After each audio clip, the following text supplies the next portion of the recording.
歡迎光臨 Super 廚房，請點讚、分享同埋訂閱。祝各位網友新年快樂，身體健康。今日整呢個鴻喜菇煲切瓜湯，材料非常簡單，就係一個切瓜。首先將切瓜去皮，跟住將切瓜切為骨牌形，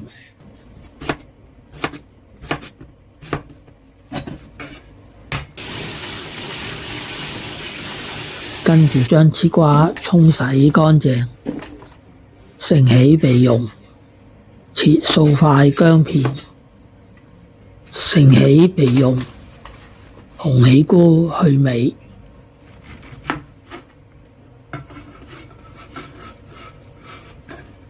將鴻喜菇逐條撕開，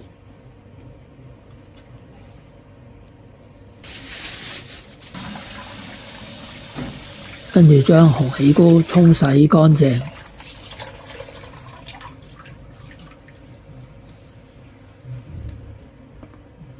開大火。放啲鴻喜菇落去，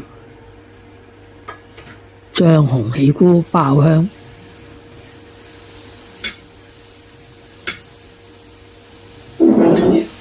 影片睇到嚟呢度，麻煩你點讚、分享、訂閱，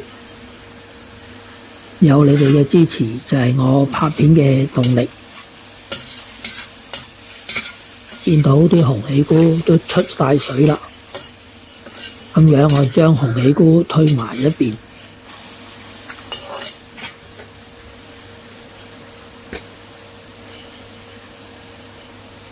跟住落少少油，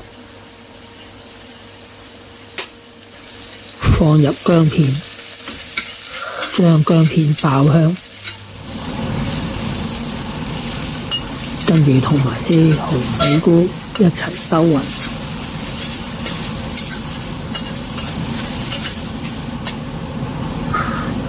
咁樣就加入切瓜同埋紅蘿蔔片，將佢炒勻。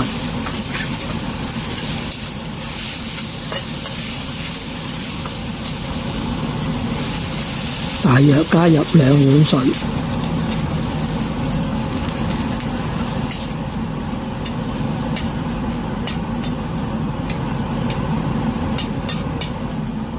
跟住就可以冚蓋。煲佢大約15分鐘，話咁快已經過咗15分鐘啦。咁我哋就打開個蓋，落1茶匙嘅鹽，用鑊鏟將佢兜勻，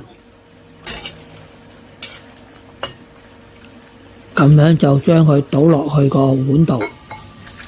1碗鴻喜菇煲切瓜湯，咁樣就完成咗啦。睇完片之後，記得俾 like、分享同埋訂閱。